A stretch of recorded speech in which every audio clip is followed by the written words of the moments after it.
तो दोस्तों जैसे हम लोग मार्वल सिनेमैटिक यूनिवर्स का फेज 4 आगे देखने वाले हैं, उस हिसाब से हम लोग को बहुत सारे पुराने हीरो की भी पॉसिबिलिटी दिखाई दे रही है जो कि अपना सेक्रीफाइस कर चुके हैं एवेंजर्स एंड गेम में, या तो फिर काफी ज्यादा ओल्ड हो गए।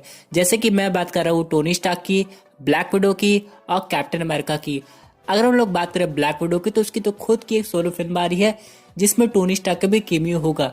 लेकिन आज के इस वीडियो में हम लोग ये डिस्कस करेंगे कि फेज 4 मूवी में आयरन मैन का इंपॉर्टेंस कितना रहेगा, चाहे उसका पास्ट रेफरेंस दिया जाए या फिर उसके गैजेट दिए जाए। क्योंकि दोस्तों आयरन मैन से रिलेटेड एक ऐसा सुपर हीरो आने वाला है जिसका रेफरेंस हम लोग को एवेंजर्स एंड गेम के फाइनल सीन में मिला था, यानी कि टोनी स्टार्क के फ्यूनरल में। हम लोग सब बात डिस्कस करेंगे और साथ ही में ब्लैक पैंथर 2 से रिलेटेड एक इंपॉर्टेंट अपडेट भी जानेंगे। तो दोस्तों कंप्लीट वीडियो को स्टार्ट करने से पहले आप लोग कर दीजिए वीडियो को लाइक और कमेंट करके ये बताइए कि आयरन मैन ट्रिलॉजी में आपकी फेवरेट मूवी कौन सी थी, आयरन मैन 1, 2 या 3। साथ ही साथ जो लोग मेरे चैनल पे नए आए हैं, हमारे चैनल को सब्सक्राइब करके हमारी कॉमिक बुक टॉक्स फैमिली का हिस्सा बन जाए। तो दोस्तों हम लोग को पता है कि एवेंजर्स एंड गेम में 5 इयर्स का टाइम गैप था।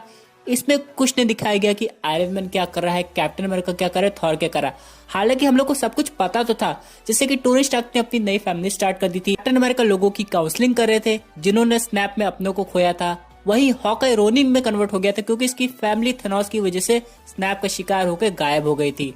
अब यहाँ पे अगर हम लोग बात करें थॉर की, तो नया एसगार्ड तो बसा लिया था लेकिन वो डिप्रेशन में चला गया था।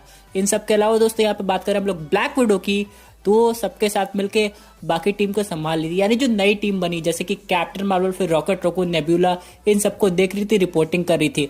लेकिन वो भी काफी ज्यादा परेशान थी। और रही बात हल्क की, वो तो पहले एक काम किया, हल्क की बॉडी और ब्रूस बैनर के माइंड को कंबाइन करके प्रोफेसर हल्क बना और फिर लोगों को बचा भी रहा था, जैसे कि हम लोग ने एवेंजर्स एंड गेम के डिलीटेड सीन में देखा था।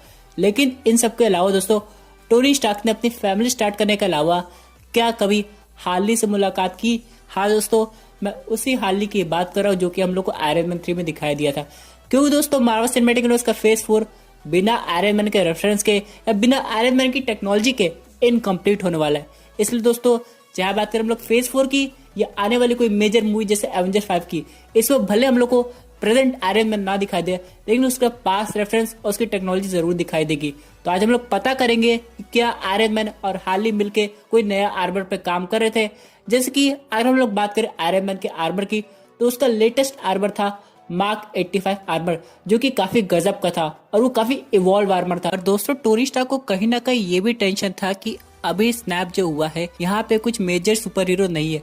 टोनी स्टार्क को नहीं लग रहा था कि टाइम मशीन बनाई जा सकती है जब तक एंटमैन ने ये आइडिया उसके सामने नहीं रखा होता। अब यहाँ पे इसका मतलब ये है कि टोनी स्टार्क फ्यूचर के बारे में सोच रहा था, क्योंकि अभी स्पाइडरमैन नहीं है और अर्थ पे भले 50% पॉपुलेशन है, लेकिन इसके अलावा थेनोस की तरह कोई दूसरा थ्रेट भी आ सकता है। इसलिए वो कोई नई सुपर हीरो टीम बनाने की तैयारी कर रहा था, या फिर क्या अगला स्पाइडरमैन या फिर अगला आयरन मैन भी खोज रहा था।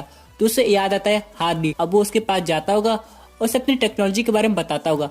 हालांकि उसे कुछ बताने की जरूरत नहीं है, क्योंकि आयरन मैन 3 के हम लोग के एंड वाले सीन में ये पता चला था कि टोनी स्टार्क ने कुछ टेक्नोलॉजी हार्ली को गिफ्ट कर दी थी, यानी हार्ली भी टोनी स्टार्क की तरह एक नया आयरन मैन बनना चाहता हो। अब यहाँ पे अगर एक टीवी सीरीज या मूवी आती है जिसमें आयरन लैड का रोल होगा, तो यहाँ पे पास सीन दिखाया जाएगा कि एवेंजर्स एंड गेम के टाइम गैप में टोनी स्टार्क ने हार्ली को क्या सिखाया है और ऐसी क्या टेक्नोलॉजी बताई है जिसकी वजह से वो अगला आयरन मैन बन सका। जी हाँ दोस्तों, अब बहुत से लोग कहेंगे कि आयरन लैड को आयरन हार्ट भी तो आ सकती है, और यहाँ पे आयरन हार्ट के बारे में रॉबर्ट डॉनी जूनियर ने खुद कहा था।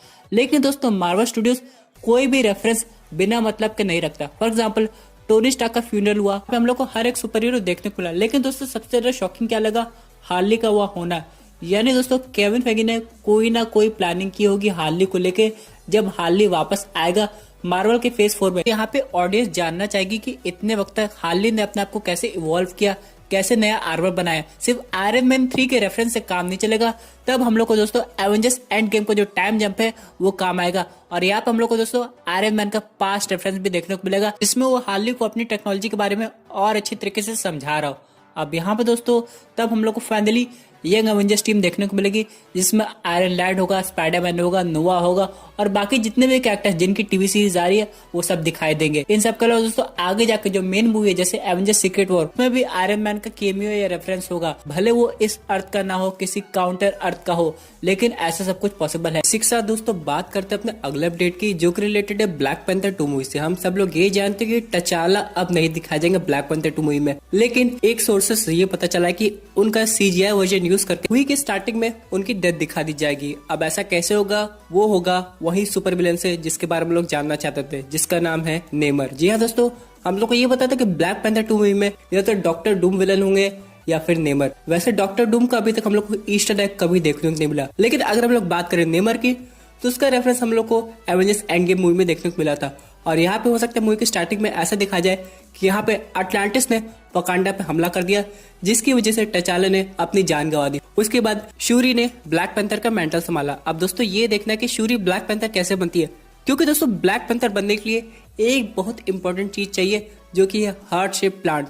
अब अगर उसको कोई कंज्यूम करेगा तभी उसके अंदर ब्लैक पैंथर की पावर्स आएगी। तो यहाँ पे शूरी वो चीज इन्वेंट करेगी, ये मूवी में दिखाया जाएगा। अब यहाँ पे वकांडा डाइज में ऑलरेडी रिवील भी हो गया है, लेकिन यहाँ पे एक और बात है, अटलांटिस और वकांडा की जो फाइट होगी ये बहुत पुराने समय से चल रही होगी, लेकिन अभी तक रिवील नहीं होगा। लेकिन ब्लैक पैंथर 2 के फाइनल मूवी में ये सब रिवील हो जाएगा। अब दोस्तों बहुत से लोग को क्वेश्चन है कि शूरी को ब्लैक पैंथर नहीं बनना चाहिए, बल्कि एरिक किलमॉन्गर को वापस लाके उसको ब्लैक पैंथर बना देना चाहिए, जो था पहले गोल्डन जैगुआर। लेकिन दोस्तों ऐसा हो नहीं सकता। अब यहाँ पे बहुत सारे सोर्सेज ये कहते हैं कि उनकी थ्योरी ये है कि वकांडा में हो सकता है एरिक किलमॉन्गर की बॉडी को फ्रीज करके रखा गया और जब सही समय आए उसको जिंदा कर दी जाए। तो यहाँ पे मेरा क्वेश्चन उन लोग से है कि अगर ऐसा होता तो टचाला के साथ भी ऐसा कर सकते थे, लेकिन CGI का यूज कब तक होगा? इसलिए दोस्तों एरिक किलमॉन्गर का आइडिया तो अच्छा है, लेकिन वो ब्लैक पैंथर नहीं बन सकता। रही बात उसके इन्वॉल्वमेंट की मूवी में, तो यहाँ पे कहा गया है कि उसका इन्वॉल्वमेंट पास सीक्वेंस के रूप में दिखाया जाएगा। इसके अलावा बहुत लोग कह रहे थे कि वकाबी को ब्लैक पैंथर बनना चाहिए था, लेकिन दोस्तों ऐसा नहीं हो सकता, क्योंकि वो बाद में जाके एरिक किलमॉन्गर के साथ मिल गया था और वो एक अच्छा राजा नहीं बन पाएगा। उसके बाद हम लोग के पास एक फाइनल ऑप्शन भी आता है, जो कि है एम्बाकू। सब लोग कह रहे थे एम्बाकू फाइनल ब्लैक पैंथर बन जाएगा, लेकिन दोस्तों अगर ऐसा होता तो एवेंजर्स एंड गेम में जब थैनोस स्नैप किया था तो एम्बाकू बच गया था।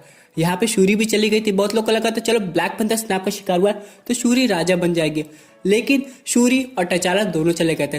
लेकिन तब भी एम्बाकू वकांडा को नहीं संभाला था। हालांकि वो वकांडा की रक्षा करता था, लेकिन पूरा वकांडा ओकॉय ने संभाला था। दोस्तों अब देखना ये होगा कि जब नेमर ब्लैक पैंथर 2 में इंट्रोड्यूस होता है तो क्या वो हमेशा के लिए विलन हो जाएगा? क्योंकि दोस्तों अगर हम लोग बात करें मल्टीवर्स ऑफ मैडनेस मूवी की, तो डॉक्टर स्ट्रेंज एक ऐसा वर्ल्ड में विजिट करेंगे जहाँ पे नेमर एक टीम का पार्ट है जिसका नाम है इल्यूमिनाटी।